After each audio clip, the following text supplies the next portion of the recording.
Hi everyone, we'll just wait for people to come into the room, get settled, and relax.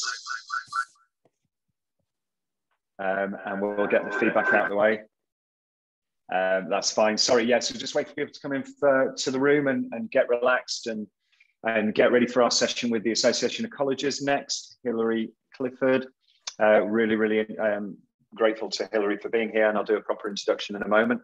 Whilst we wait for everyone to come in, just to say we've just had a great session with Maria Smith from Bounce. You'll be able to catch up with that on the app and also on the IEP YouTube channel very soon, and all the other sessions from this week. If you've not been here, this is day 4 of our Digital Technology Conference this week. Each day has a different theme. The theme today is inclusion in the virtual age. So up next, we have Hilary Clifford from the Association of Colleges. But just before I introduce her, just a big reminder to get access to the app. It's really easy. You'll get a much better conference experience by utilizing the app. You'll be able to enter competitions, win great prizes, get all the support and assistance, meet new friends, network effectively, go to exhibitor booths, learn loads about the people that are engaging in the conference this week. So please do that. You can enter a photo, caption competition, various different things. And as I say, there are great prizes on offer. So you don't want to listen to me. You're here to engage and listen to Hilary's presentation, her seminar. So this is Hilary, who will be looking at the rapid change of growth within the Association of Colleges through adopting a digital-first approach at the onset of the pandemic. Over the last 18 months, their services have grown significantly, reaching thousands of new people working within colleges, creating a louder and more diverse range of voices. And they've created many new products and services to meet those member requirements. Hilary's going to talk to you about some of the challenges and the approaches they've taken and the impact made, as well as the future plans to build on a more inclusive and informal relationship with their member organisations and staff that work within them. So without further ado, if I hand over to Hilary, there you go, Hilary. Lovely, thanks Scott, that's super. And yeah, good morning everybody, and really very happy to be here. And I also participated or listened in on Maria's session with from Bounce earlier on, so I thought that was really informative, and actually put a lot of the theory really behind, I suppose, our practical experience and some of the stuff that I want to talk to you about. So the Association of Colleges, many of you will know, or some of you will know, perhaps you're working in colleges or you have worked in colleges. So the Association of Colleges has been around since the mid-90s. It's the membership organisation for colleges, and so it's very much the members are the colleges themselves. About 95% of colleges in the country are members of the AOC, and we work with those organisations, but of course we work with the people in the organisations as well. So we work with the staff working within the membership. And we've changed a lot over the last 18 months in a very positive way, I think. And so in this session, I want to talk to you about the ways in which a digital-first approach can expand engagement and reach. And that's really thinking about the way that we work with our clients, with our members, and in turn with the learners, because of course our members, we have staff working within those membership organisations, and we also have the students, the learners. I want to give you some ideas on how you can use those changes to increase collaboration and innovation within your organisation, and that's certainly something that we've experienced. And hopefully to show you how you can build on those successes and adapt to the changing client, member and learner behaviour, because I think we all realise now that we started off shifting, pivoting to get through that first lockdown, which we thought was going to be for a matter of weeks. And of course, life has changed irreversibly. And now we are where we are, and we've got very different organisations, and we're working and connecting in very different ways. So the Association of Colleges, we've got there are 234 further education colleges in England, and they have 1.7 million students within them. 95% of those colleges are members with the AOC. And our aim, our purpose, is to represent and promote the interests of colleges. We do a lot of work around public affairs. And the area that I run in the Association of Colleges, we provide high quality professional support services, and that includes training, events and recruitment for college staff. We work also with private training providers sometimes, and also with broader educational organisations. So our remit is larger than college only, but our branding is the Association of Colleges. Our core audience is the senior management team within the college, and I suppose it's fair to say that the Association of Colleges was set up, it was indeed set up by a group of principals, and really for the first 15 years of its life, it was very much principal focused. So this is annual conference up until last one was 2019. Annual conference was our premier event of the year. This was the way in which we engaged with our members. Big annual event every year for 2 days, 1,200 delegates. This was the sort of pinnacle of how we worked with people. We had a series of big events throughout the year, and this was how we did it. And rather quaintly, I suppose, I'll go back to that slide. Rather quaintly, a couple of years ago, back in, I think, 2019, with our board, we decided that we would make a commitment to shift about 25% of our activity with members online over the next 3 years. So that was where we were. I just wanted to ask you really, the first poll, we've got a couple of polls, and Helen, I don't know if you can just talk us through. We've got just the first and the second poll really, just to see with people in the group here, how many organisations, how many of you have adapted to a digital first approach in the last 18 months, and really whether you're reverting to face-to-face. I don't know if we can get the results of those polls in. Right, okay, so let's have a look at the first one. So the first one you wanted was? Poll 1, which was, has your organisation adopted significantly more digital approach, a digital first approach in the last 18 months? It's just a yes or no. Yes, so we had 82% have said yes, and 18% have said they don't know, they're not sure. Oh, okay. But nobody said no, which is very positive.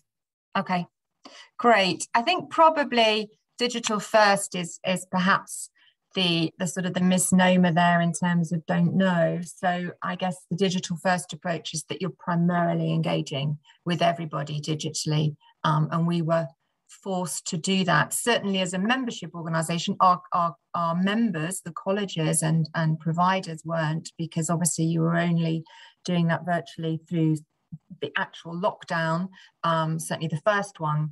But we went to a digital first approach. So 82% have done that. And what about the second poll, Helen, about plans to revert to face-to-face?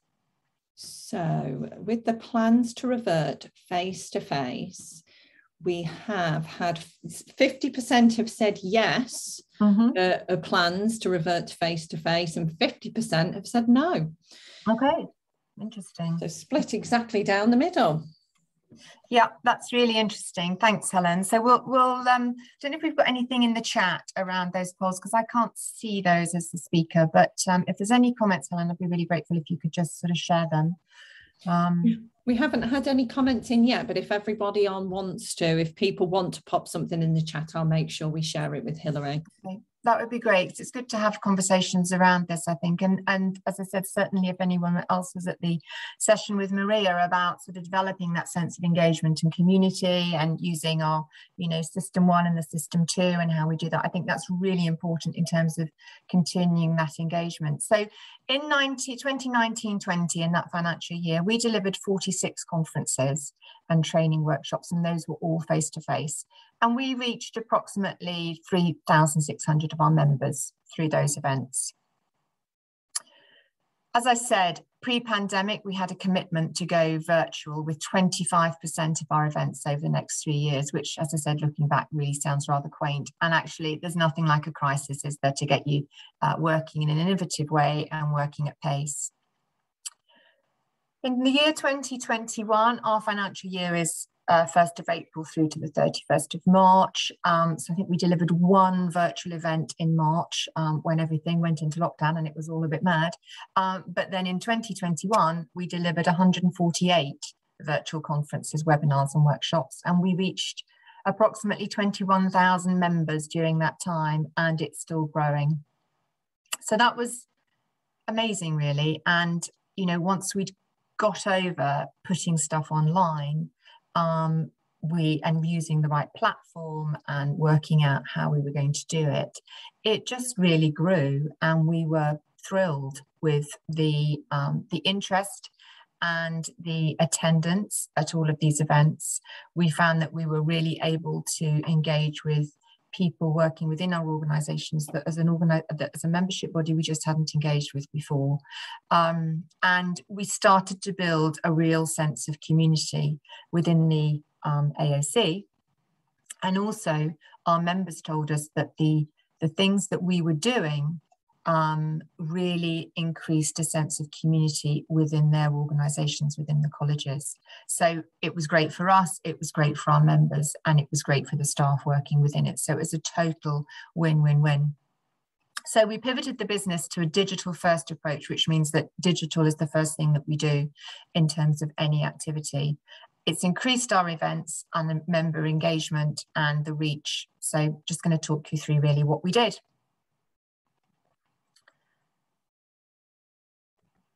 So we found that a sense of urgency created much better collaboration. There was a real sense within our organisation that we had to move at pace. This was business critical. There was an emergency situation that we were all experiencing, and a very strong sense of combined duty really to make sure that we were serving our members better.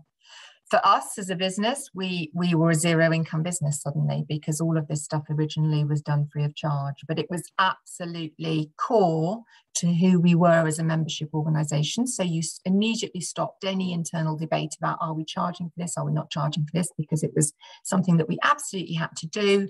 We collaborated, we needed to move at pace, and we needed to get it right because we needed to keep engaging with our members. So that sense of urgency created really strong collaboration in our organisation. Our events staff managed the setup, the delivery and the tech. And we brought in our policy colleagues. So we were an organisation with a strong policy team and a strong public affairs team. We brought those in to host and chair our events. So it became, certainly in the first stage, all of our events were really homegrown in that we managed them all ourselves. We managed them, we resourced them. It was an internal delivery.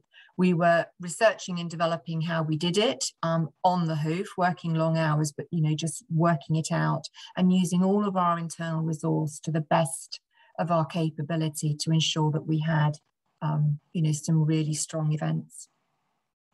So we had continual training, support and communications internally. As I said, that sense of urgency meant that people came together, they attended things, they really wanted to work on it. We were able to streamline our processes, and within that we had a really inclusive approach within our organisation. So we actually achieved that inclusivity by a sense of pace, by a sense of urgency and doing. So really sort of turning on its head, as opposed to, what we'll often do is to sort of sit and think about the theory of inclusivity and work out how we're going to do it, rather than just sort of getting on doing it and seeing how it went.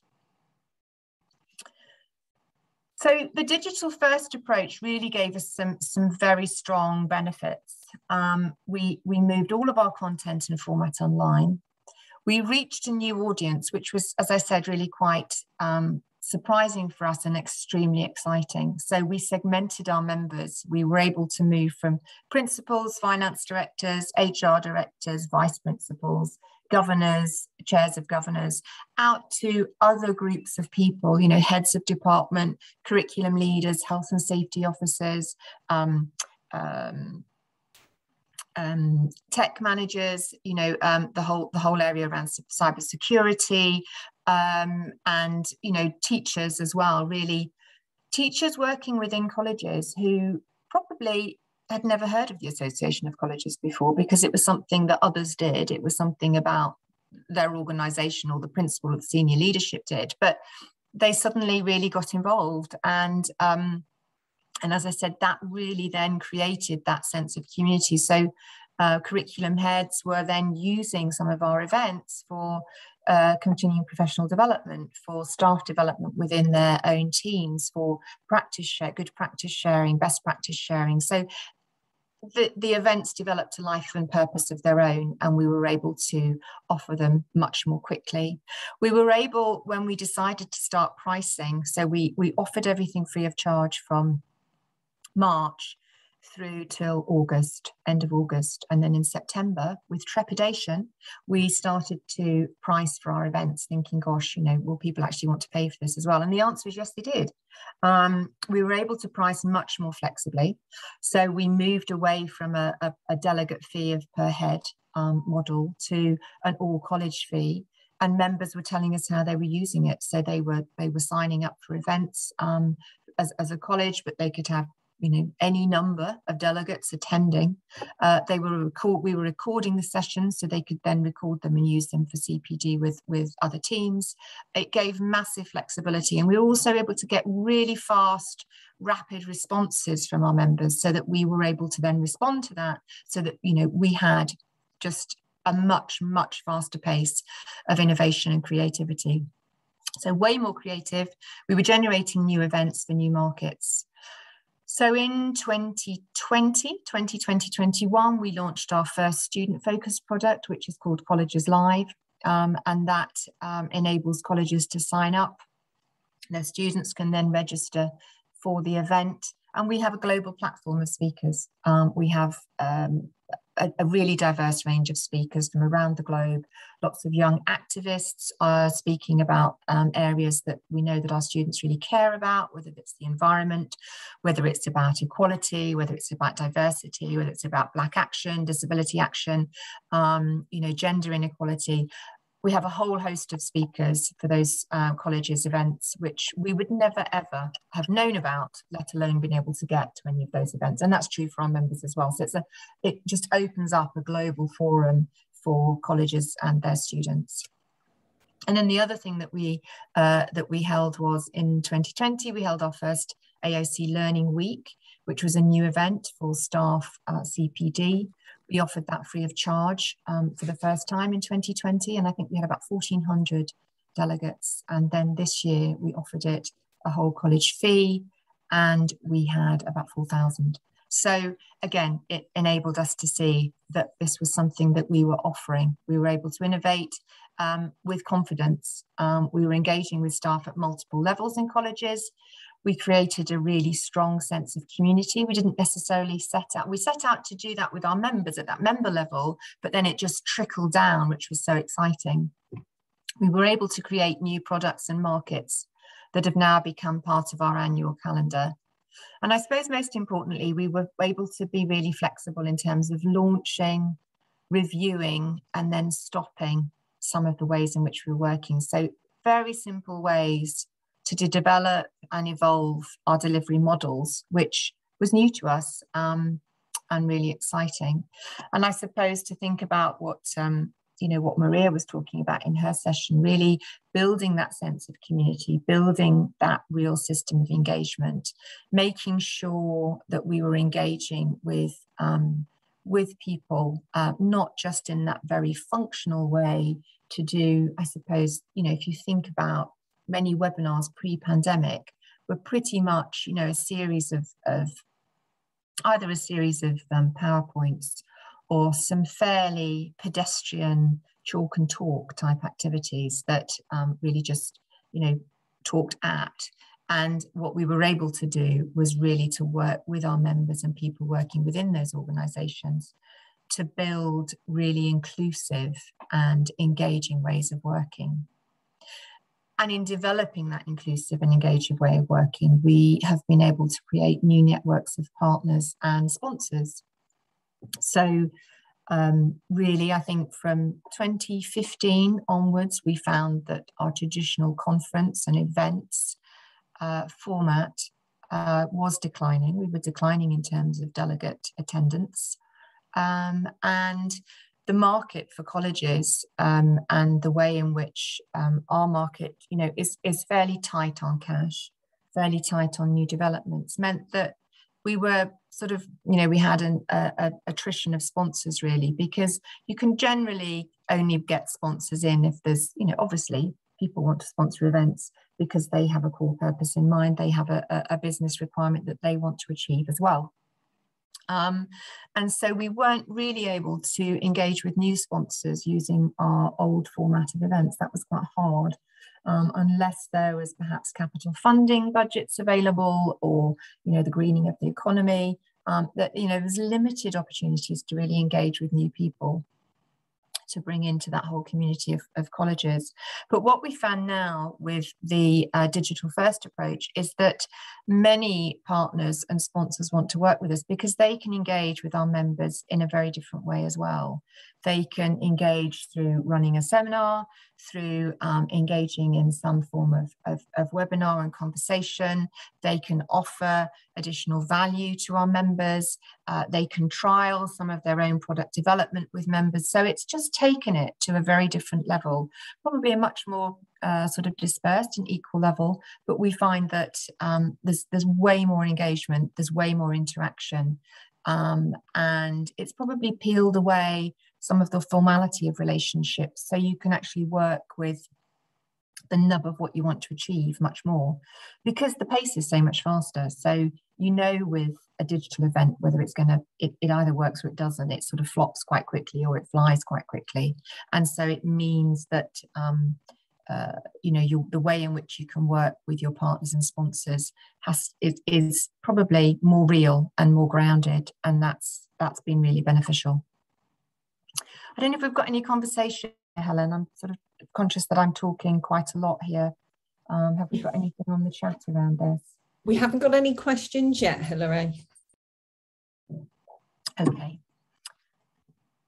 So we found that there's been widespread changes across the organisation for member benefit. And I think in terms of what this means for you and your organisations in terms of being employability professionals, well, there'll be those changes too.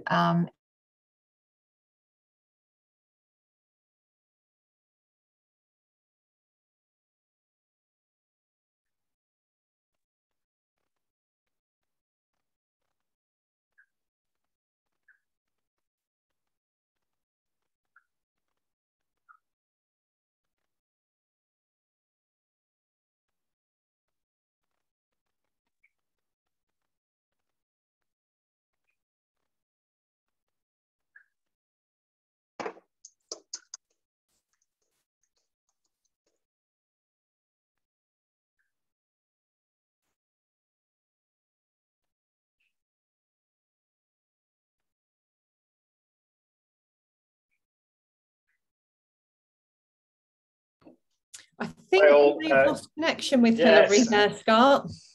I think we have. So just bear with us just a second. I'm sure Hilary will come back in. We've had fingers crossed the whole week about any potential broadband issues. We know in the UK, broadband isn't always the best.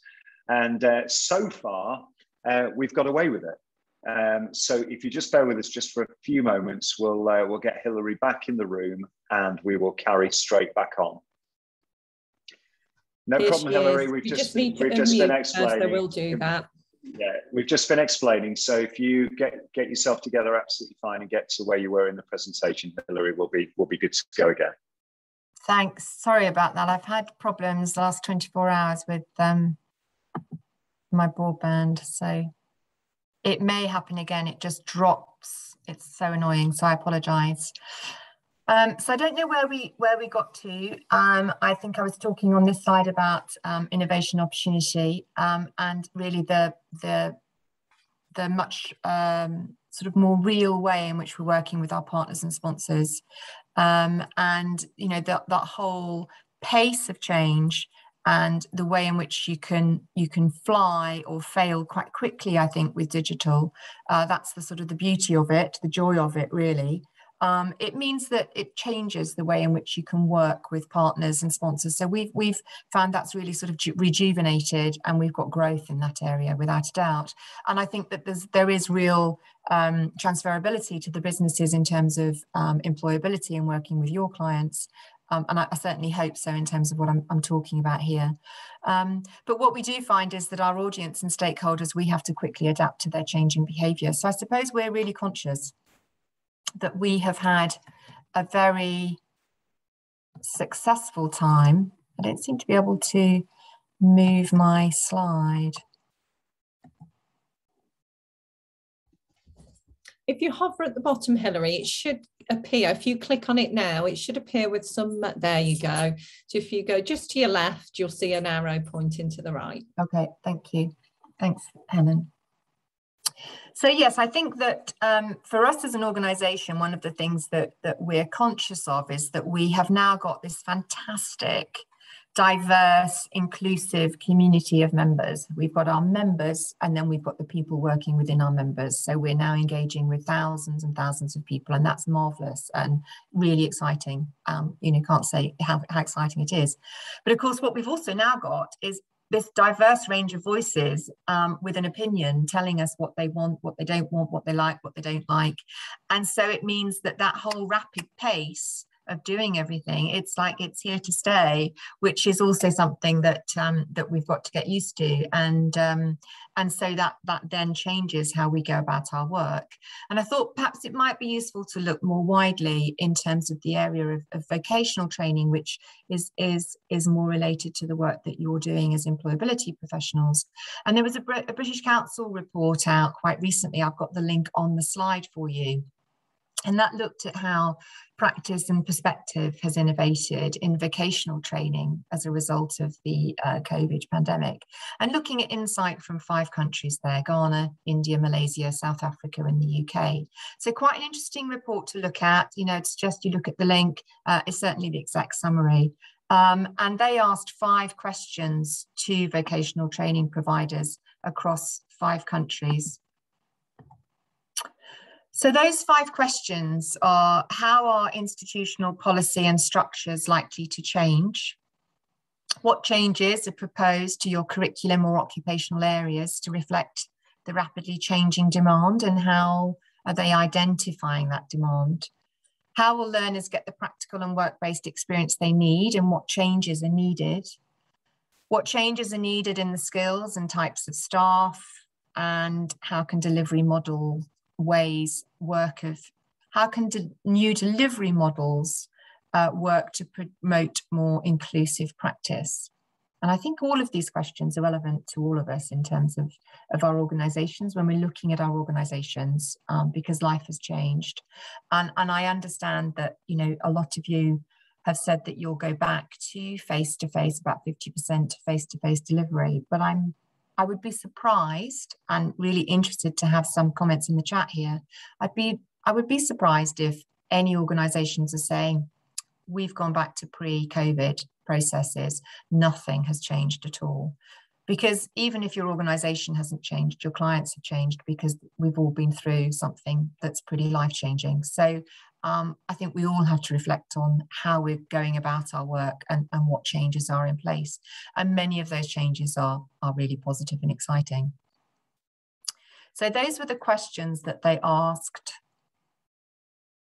And in terms of answers, the responses were around the following. So in terms of transformation, there's been a move to a flexible and blended delivery and assessment models. There's an improved understanding of the benefits of online delivery, improved staff digital skills and CPD opportunities, and improved student digital skills, independent working ability, and improved employability. So that's what those vocational training providers were talking about in terms of their students, their clients. In terms of opportunity, vocational training providers are saying that they've got much closer alignment with employers. There are new and greater audiences and a wider student reach through online tools, including social media. And there are new avenues for engagement with local community partners. And I'd be interested to hear how, you know, you've got closer alignment with your clients or with the employers that you're working with, and how that's impacting on preparation of clients to get ready for the workplace. And then those persistent challenges. Well, you know, it's still really hard to ensure best opportunity for disadvantaged students. You've obviously got the whole issue around student welfare and mental health, and we certainly see that within our membership. You know, a lot of work going on within colleges around the welfare of students, making sure that disadvantaged students have the kit, have the broadband in order to participate, and obviously the whole issue around student mental health as well, which is significant. There's obviously the cost implications of technology. We've obviously had some support from government to make sure that there's the whole levelling up agenda within the UK, but nevertheless, there's still those cost implications. And of course, there's real value and importance of in-house attendance, where college is a home from home, where, of course, attending is really important because it gets you out of the house, it gets you away from a situation. So digital isn't the panacea. I mean, it's definitely opening up all sorts of opportunities, but face-to-face attendance, in-house attendance is still really important. And within our organisation, of course, all of our colleges are back to full face-to-face attendance. But I would say, and this is anecdotally, that all of them now recognise that there are real benefits in some digital delivery and changing working practice in some way with students and with their own staffing in the organisation, which brings innovation, change and progress. So the conclusion from the British Council report is that across the board, the move to digital learning and teaching has brought benefits, opportunities and challenges that might not otherwise have been realised. So overarching a positive conclusion there. And I suppose for us as an organisation, our conclusion is that there have been clear benefits for engagement, inclusion, greater reach internally and externally, and it's something that we're continuing to do. That we've had those opportunities to develop new products, new markets, new services, and we're continuing to do that. So a much faster pace of change, which is really positive. We have way more flexibility and creativity, so that's brought real energy into our work, and that's exciting.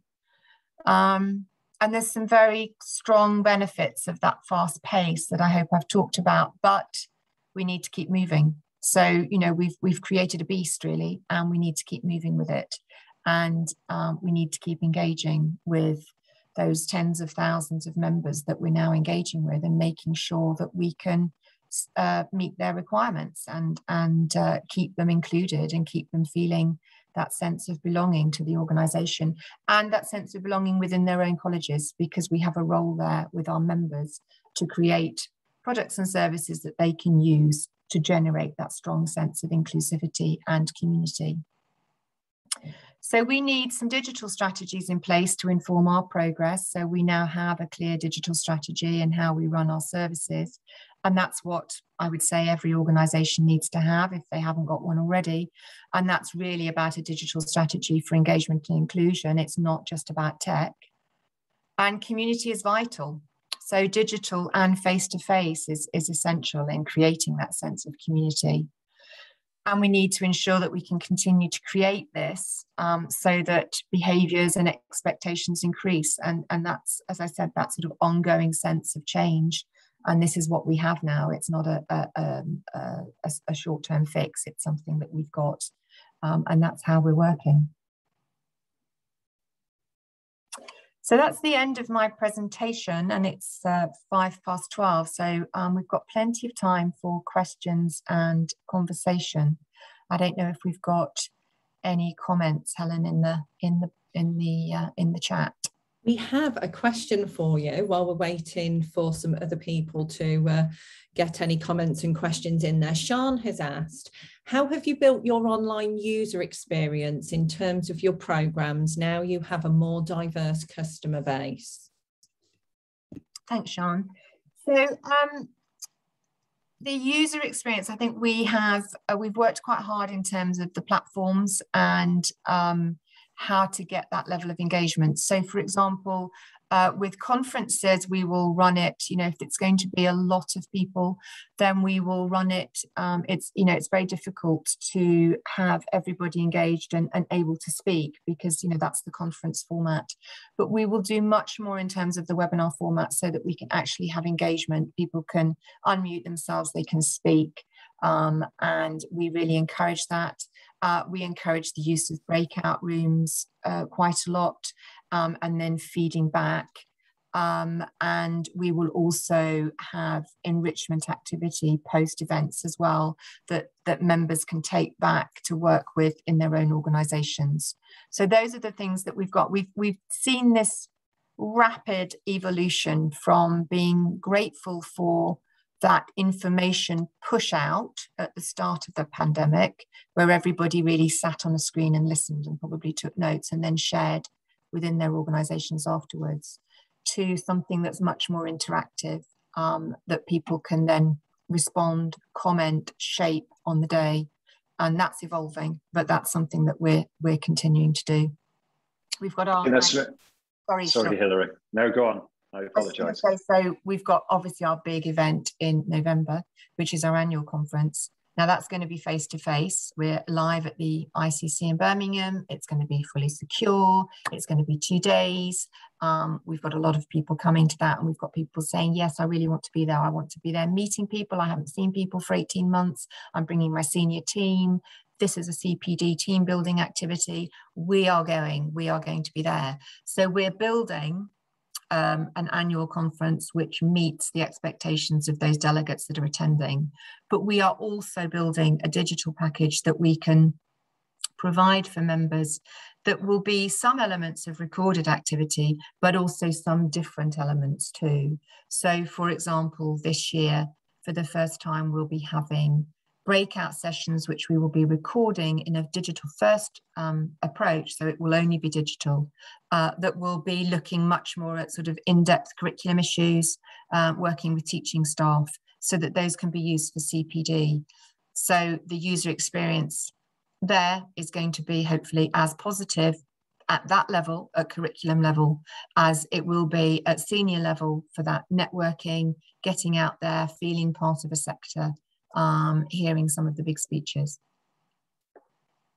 I was going to say, before Helen comes back in, I think you're absolutely right. When we started this pandemic, and referring back to, I suppose, our colleagues this morning, we relied on another great Australian partnership with the Better Health Generation. And one of the first ever webinar responses we put on in the pandemic, which has had thousands of clicks, by the way, on YouTube, was coronavirus anxiety. That was when we called the pandemic coronavirus. I mean, we don't use that term at all anymore.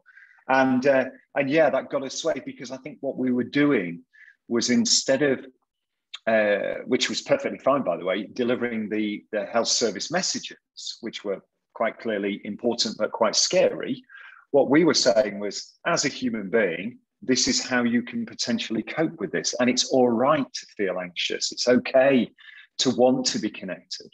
And the feedback we've had, Hilary, and I know we've discussed this and yours is the same, that in a world where everyone was running around trying to figure out what to do, because we were all doing it, people felt that the IEP, and I assume once again the Associated Colleges, was a consistent place to be.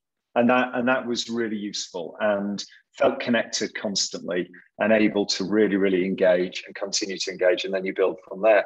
But yeah, just being able to tackle some of the simple problematic challenges, like, and Helen supported massively with this, what do I do with my children? They're off school.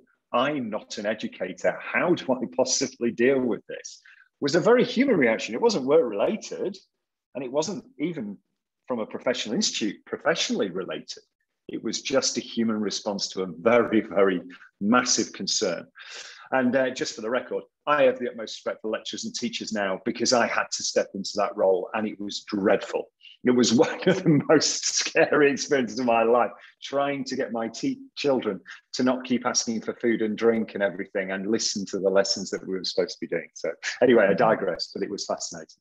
Yeah, absolutely. And I think that we found that too. So there was that immediate need for information, wasn't it? I mean, we were all sort of soaking it up like a sponge. Then you also had the sort of the formal information. I mean, we had, I don't know what the Department for Work and Pensions was like, but I mean, certainly for those of you that also interact with the Department for Education, you know, they had a little penchant for sending out updates at 12 o'clock on a Friday night. And, you know, we had to push that, we had to interpret that, push it out, and then run information sessions where people were really just, you know, just tell me what I need to know. And then, of course, we were setting up small groups to talk about the reality of it. So if I talk about with my other hat on, as the area director for the East Region, I work with 24 colleges in the East Region, and we set up weekly webinars, weekly meetings, really initially to talk about the whole impact of COVID. And that was just a safe shared space, really, for principals to say, God, it's just, you know, or for another principal to say, I know, but try this. And for us as a group, I mean, many of these colleges are competitors with each other. But what we've done within this regular weekly meeting, you know, again, this sense of shared space, of safe space, of a community, we now have principals sharing information with each other, sharing best practice, giving ideas, giving advice, you know, really working as colleagues in the same sector. And that would never, ever have been achieved in another format. It just wouldn't. You know, if we hadn't have had the pandemic and the weekly meetings, and because they're easy to access now, the weekly meetings, you can share stuff on the chat, you know, you can, you know, that if we had only stuck to the old way of working, we would not have created that. And as a regional group of principals, it's been so beneficial on a personal level and a professional level, but also at a business level, because they're sharing ideas and they're working much more collaboratively. I'm not saying it's all sort of, you know, motherhood and apple pie. I'm just saying that it actually, you know, it's real progress, and people have, you know, we all really benefit from it, and it feels very collegiate. It feels like a group of colleagues meeting on a weekly basis, and that's great. And that would never, ever have been achieved.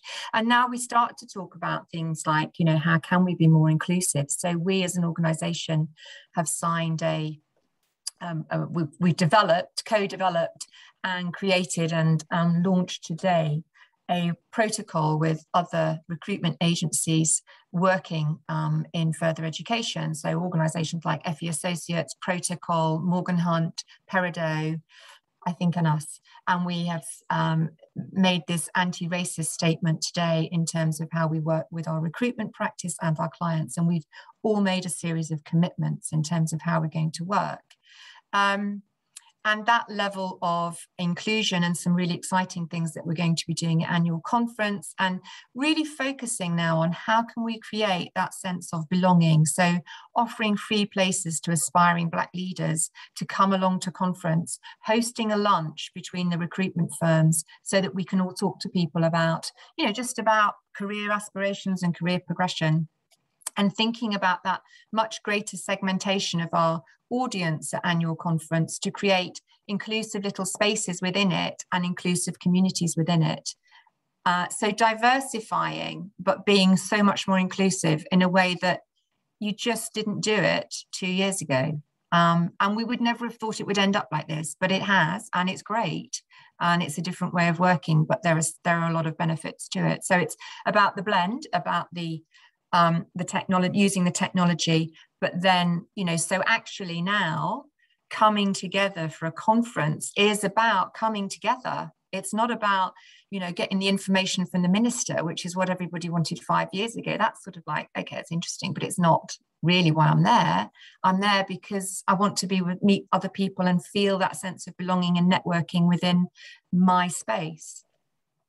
Yeah, I know, I totally agree, Hilary. And just before Helen comes in, if there's anything else on the chat and questions, Samina agrees with me about educators being key to, you know, we've learned quite a lot of having to step into their shoes, absolutely. And I will reflect the journey of our part of the sector, I suppose, in essence, alongside the employability delivery providers.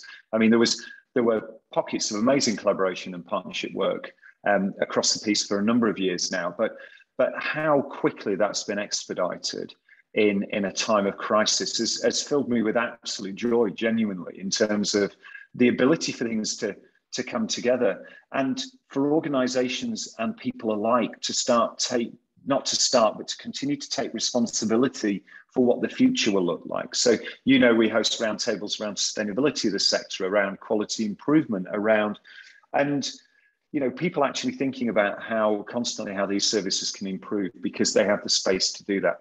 And we've even set up an innovation, IEP as a partner alongside URSA and the Institute of Employment Studies and a number of the restart providers set up for want of better words, so everyone can understand, a kind of innovation unit where we research, test and learn, do action learning, and develop improvements in professional practice and improvements obviously in process and other elements of that in real time.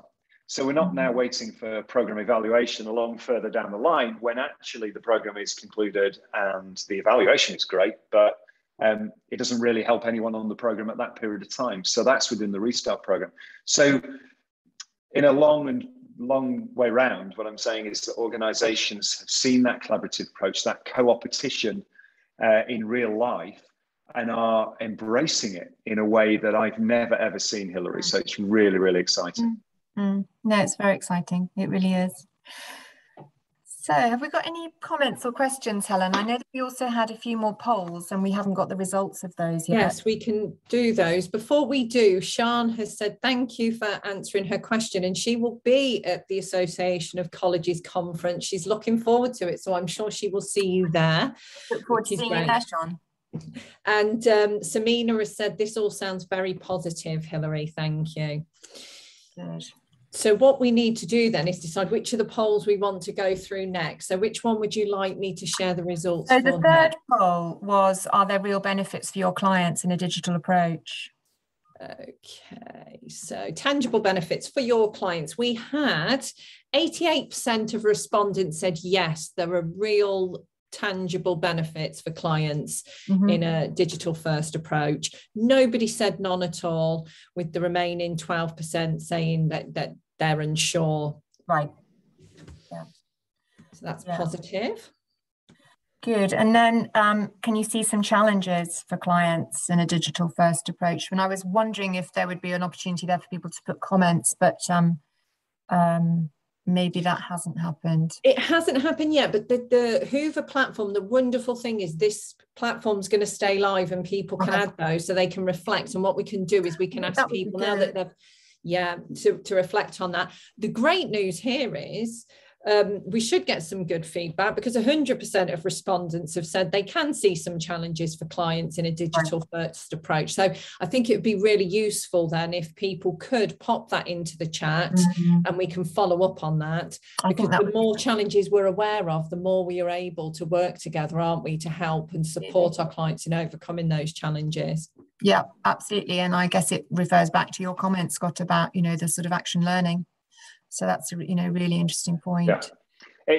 And I think we're already finding that, for a number of years, particularly across the sector, and there's been far much more innovation than this. I mean, I'm genuinely doing the sector a bit of a disservice, but we've been able to find grants to provide people with equipment. We've been able to do digital training for people to be able to access it effectively. But actually, that is, only part of the digital inclusion problem, isn't it? To challenge, broadband access at home, being isolated through the COVID pandemic and not being able to, get into a library if that's your only source of internet connection. And then obviously, clearly, the cost of things, the running cost of those activities. Or if you live in a rural location, broadband in the UK isn't amazing. I don't believe you live in a rural location, but you had a broadband issue earlier. So there are these challenges that need to address. It's not just good enough to train somebody how to use it and throw a piece of kit at them, and that and there's many more issues than that. So yes, I think things are moving forward in a very positive way, and I think the COVID pandemic has done is twofold. One, not necessarily related to this, is it's in essence leveled. What we've now understood is that becoming unemployed and being in these challenging situations could happen to anyone. But in the importance of this element, it's also made everyone relatively digitally savvy, as much as because if they're working, they've had to do something to engage with that process. So by doing that, I think we can all then reflect on where the challenges are, how it used to be for us. And we're fortunate, I would expect, most people on this session, that we have access to broadband and we live in a reasonable area that has a decent connection. So then we can really reflect on what it's like for people who don't have that, and how much we've become so reliant on digital platforms to actually just do the work we're doing, host a conference, have a connection with somebody, have a family kind of fake drink online and stuff while we were feeling isolated. So I think it levels things really well, and it's a terrible thing to have happened, but there are some interesting things that have come out of that. Yeah, absolutely. Sorry, we've got some comments that have come in along these lines around these challenges straight away from some of the attendees. So Parveen has said lack of experience, confidence and anxiety for customers is a major challenge with a digital first strategy.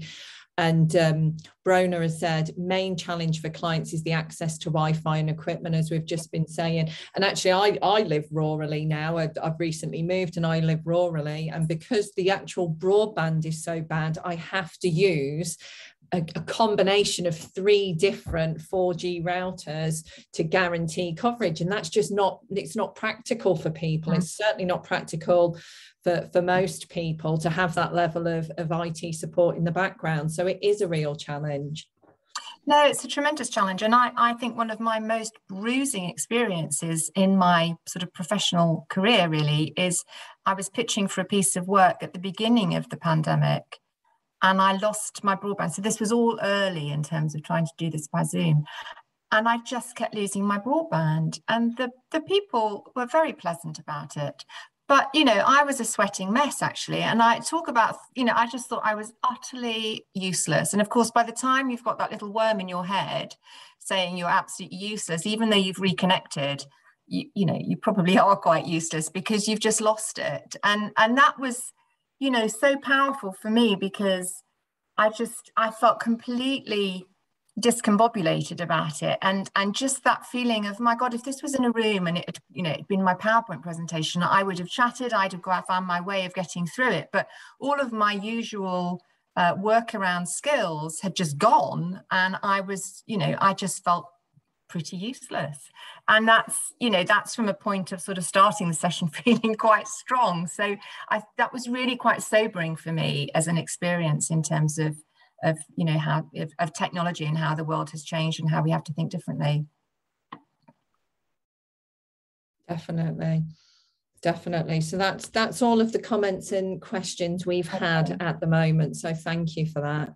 Thank you. Well, I think one of the things that we, in terms of the partnership with IEP and Association of Colleges, we want to look at diversity and inclusion, and we haven't really sort of fleshed out what those activities are going to be yet, have we, Scott? But I think that there's a lot here from this session and from the comments, and certainly some of those shared experiences. So we need to do that, and look forward to working with Scott and the IEP in over the next few months. Thank you, Hilary. Yeah, and you know, one of the, as I say, the COVID pandemic has been really challenging, but I'm always trying to see the positives. I think what we have been able to experience is some real change in working patterns through necessity. I don't think anyone's gone, I want to be the most inclusive organisation in the world, and I'm going to do this. It has just kind of happened. But all of those changes have been really, really positive. And for me, in that inclusion agenda, I want to see if we can retain as many of those workplace flexibilities as possible, because what it has enabled people to do, people who want to work in a particular setting but have cultural sensitivities or a disability or travel and transport problems or rural location for broadband or whatever, you know, all of these different elements have been able to do work to a very, very high standard. I've been able to do that remotely. Now, it brings with it other challenges around distance, around inclusivity, around isolation and all of those elements. But I think we've been able to, there are great examples. Liz Sewell, I think, was on the call a little while ago. She's been doing some great stuff in London with women who probably wouldn't have seen the employability sector as a career option for them at the beginning of this, but have been able to really, really engage and clearly sharing their lived experience with us, hugely important. Samina's here. I think Samina actually is from that organisation, from Bellina Grow as well. So yeah, really fascinating what we've been able to do. And I think if we can take some practical steps to retain some of those workplace flexibilities at the same time as setting policies and a specific direction of travel, I think we'll do some great work together, Hilary. Brilliant. Okay, well, thank you very much. It's been really lovely to be with you, and yeah, enjoy the rest of the day, and hopefully we can do more work in the future. Great, thank you, Hilary. And yeah, once again, thank you to Hilary Clifford from the Association of Colleges. Really, really great and thoughtful presentation. One more thing to do today, and I encourage you all to get on the app, enter the competitions, get to the exhibitor booths, get involved, get really active, lots of great prizes. But at the same time, I encourage you to come back at 12:45 through the app and come to our afternoon networking session. It is speed networking. It is the most fun you can have at 12:45 in the afternoon whilst you're at work. Please come and join us. We'll talk about the day's events. We'll talk about what's bothering you, your success stories you want to share with us, anything you want to talk about, your pets, your family, we don't care. It's about connecting and coming together as a movement and as a society. So we will see you there. Thank you very much, Hilary. And I'll see everyone in about 15, 20 minutes.